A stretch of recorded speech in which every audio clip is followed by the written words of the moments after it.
Kenya is set to host the Africa Fertilizer and Soil Health Summit. The three-day summit comes at a time when the continent continues to experience a widespread decline in the soil quality of farmlands, according to the African Union.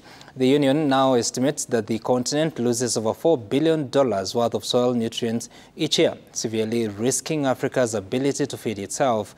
Jimmy Mbogo has the details on the anticipated results from the summit. The Principal Secretary in the Ministry of Agriculture, Dr. Kiprono Rono, has reaffirmed the government's commitment to build a fertilizer manufacturing plant in the country in the next 2 years. The PS now saying that the government is in negotiation with the private sector players, with at least 4 of them expressing interest in putting up the manufacturing plant.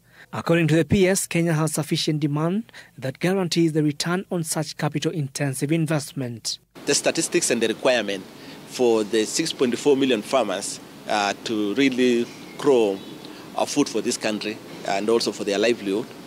We are looking at a capital outlay on fertilizer alone of close to Kenya shilling 50 billion. The plant is expected to reduce the fertilizer burden on farmers by at least 25%. Dr. Rono was speaking during the preparation meeting for Kenya to host Fertilizer and Soil and Health Summit in Nairobi. What is really hitting us in most of this importation of fertilizers is the fluctuation of the currency.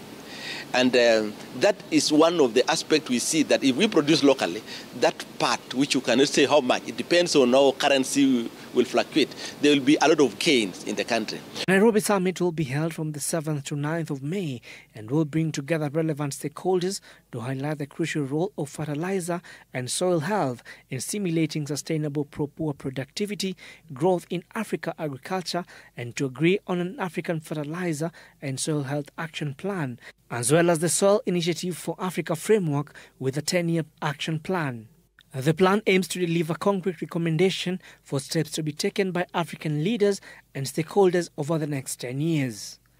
Jimmy Mbogo, Citizen TV, Nairobi.